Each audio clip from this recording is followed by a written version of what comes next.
আসসালামু আলাইকুম রহমতুল্লাহ। নবম দশম শ্রেণীর গণিতের পরিমিতি অংশের আজকে গুরুত্বপূর্ণ 5টি গণিত এবং তার সমাধান নিয়ে কথা বলবো। প্রথম যে অঙ্কটি লিখেছি, একটি বৃত্তের ব্যাস ও পরিধির পার্থক্য 25 সেন্টিমিটার হলে বৃত্তের ব্যাসার্ধ কত?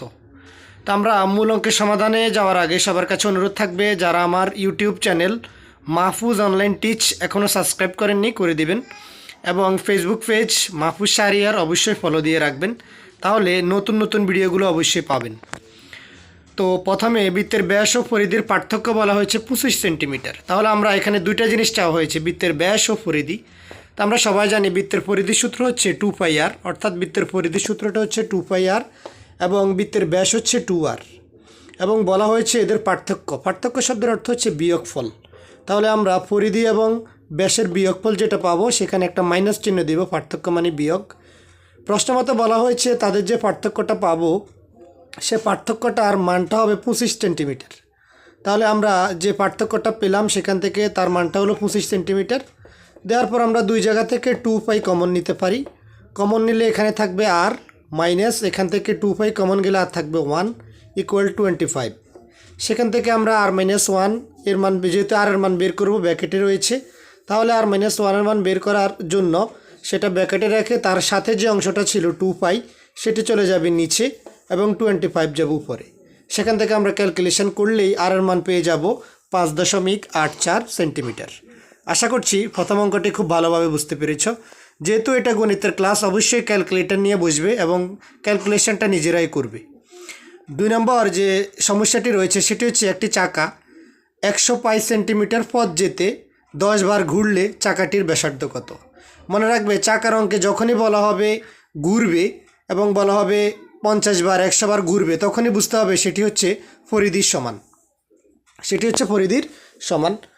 সরি, এখানে ব্যাস হবে না, পরিধি হবে। তাহলে যেহেতু বলা হয়েছে চাকাটি এতবার ঘুরলে শব্দটার থেকে আমরা বুঝতে পারবো এটা হবে পরিধি, অর্থাৎ পরিধির সূত্রটা সবাই জানো 2πr। তো 2πr সেটি হচ্ছে একবার ঘুরার জন্য। তো আমাদেরকে প্রশ্নের ভিতর বলা হয়েছে চাকাটি 10 বার ঘুরে। তো যেহেতু বলা হয়েছে 10 বার ঘুরে, তাহলে একবার ঘুরার জন্য যদি 2π হয়, তাহলে 10 বার ঘুরার জন্য হবে 10 × 2πr। তো 10-এর সাথে 2 গুণ করলে 20, অর্থাৎ 20πr। প্রশ্নমতে বলা হয়েছে যে 10 বার ঘুরার পরে যে মানটা আমরা পাবো সেটি হবে 100π এর সমান 100π। তাহলে আমরা এক পাশে লিখব 20πr = 100π। সেখান থেকে আমরা যদি আর এর মান বের করি, ক্যালকুলেশন করলে আমরা পেয়ে যাব 5 সেন্টিমিটার, অর্থাৎ চাকাটির ব্যাসার্ধ হচ্ছে 5 সেন্টিমিটার। আশা করছি ক্যালকুলেশনটা নিজেরাই অতি সহজে করতে পারবে এবং সেটা অবশ্যই কমেন্টসে দেখানোর চেষ্টা করবে আমাকে। 3 নম্বর যে সমস্যাটি রয়েছে সেটি হচ্ছে, বৃত্তের ব্যাসার্ধ 6 মিটার, কেন্দ্রে 60 ডিগ্রি কোণ উৎপন্ন করলে বৃত্তাংশের ক্ষেত্রফল কত? সুপ্রিয় শিক্ষার্থীরা, নিশ্চয় জানো ব্যাসার্ধকে আর দ্বারা প্রকাশ করা হয়। তাহলে আমরা এখান থেকে পাবো আর এর মান হচ্ছে 6 মিটার এবং উৎপন্ন কোণকে থিটা দ্বারা প্রকাশ করা হয়, থিটার মান হচ্ছে 60 ডিগ্রি। বলা হয়েছে বৃত্তাংশের ক্ষেত্রফল। নবম দশম শ্রেণীর শিক্ষার্থীরা অবশ্যই জানো বৃত্তাংশের ক্ষেত্রফলের সূত্রটা হচ্ছে πr² থিটা / 360 ডিগ্রি। আরেকবার বলছি, বৃত্তাংশের ক্ষেত্রফলের সূত্রটা হচ্ছে πr² থিটা / 360 ডিগ্রি। সেখান থেকে পাই এর মান ফিক্সড, আর এর মানটা 6 দেওয়া আছে, তার উপর স্কোয়ার দিবে, এবং থিটার মানটা 60 ডিগ্রি দেওয়া আছে, তাকে 360 দিয়ে ভাগ করলেই আমরা আমাদের কাঙ্ক্ষিত উত্তর পেয়ে যাব। আশা করি 3 নম্বর গাণিতিক সমস্যাটিও বুঝতে পেরেছ। তাহলে এখন আমরা 4 নম্বর যে সমস্যাটি রয়েছে সেখানে চলে আসি। 4 নম্বরে বলা হয়েছে, একটি ঘনকের সম্পূর্ণ পৃষ্ঠের ক্ষেত্রফল 48 বর্গ সেন্টিমিটার, সেন্টিমিটার স্কোয়ারকে বাংলাতে বলে বর্গ সেন্টিমিটার, এর পৃষ্ঠতলের কর্ণের দৈর্ঘ্য নির্ণয় করো। তো আমরা ধরে নিলাম কর্ণের একটি অংশের ধার, যেটাকে আমরা একটি অংশ বলতে পারি, সেটি হচ্ছে এ। তাহলে তোমরা নিশ্চয়ই জানো ঘনকের সম্পূর্ণ পৃষ্ঠের ক্ষেত্রফলের সূত্রটা হচ্ছে 6a²। এখানে ক্ষেত্রফল দ্বারা বোঝানো হয়েছে ঘনকের সম্পূর্ণ পৃষ্ঠের ক্ষেত্রফল। তাহলে ঘনকের সম্পূর্ণ পৃষ্ঠের ক্ষেত্রফলের সূত্রটা হচ্ছে 6a²। তাহলে আমরা লিখতে পারি এক পাশে আমাদের যে সূত্র 6a², আরেক পাশে লিখতে পারি প্রদত্ত মান, অর্থাৎ 48। সেখান থেকে আমরা ক্যালকুলেশন করলে অতি সহজে এর মান পেয়ে যাব 2√2। আশা করি সেটি অবশ্যই বের করতে পারবে। সেখান থেকে বলা হয়েছে পৃষ্ঠতলের কর্ণের দৈর্ঘ্য। তোমরা নিশ্চয়ই জানো পৃষ্ঠতলের কর্ণের দৈর্ঘ্যের সূত্রটি হচ্ছে √2a।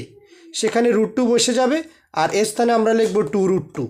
এখন 4 হচ্ছে প্রথমে রুটের বাইরে যে সংখ্যাটা আছে সেটি বসে যায়। আর সবাই জানো দুটি পূর্ণবর্গ সংখ্যার জন্য একটি স্বাভাবিক সংখ্যা পাওয়া যায়, অর্থাৎ দুইটা রুট 2 এর জন্য একটা খালি 2 পাবো। সে 2 এর সাথে এই 2টা গুণ করলে অর্থাৎ 2 গুণ 2 2 দুগুণে 4 সেন্টিমিটার। আশা করি বুঝতে পেরেছ। 5 নম্বর গাণিতিক সমস্যাটি রয়েছে, একটি বৃত্তের ব্যাস 28 সেন্টিমিটার, একটি বর্গের ক্ষেত্রফল বৃত্তের ক্ষেত্রফলের সমান হলে বর্গক্ষেত্রের কর্ণের দৈর্ঘ্য নির্ণয় করো। লক্ষ্য করলে দেখবে যে বৃত্তের ব্যাসকে 2r দ্বারা প্রকাশ করা হয়, অর্থাৎ বৃত্তের ব্যাস বলতে আমরা বুঝে নিলাম এটি হচ্ছে 2r এর মান, এর মানটা হচ্ছে 28। সেখান থেকে আমরা ব্যাসার্ধ r এর মান বের করলে 2 দিয়ে 28কে ভাগ করলে আমরা পাবো 14, ব্যাসার্ধ 14।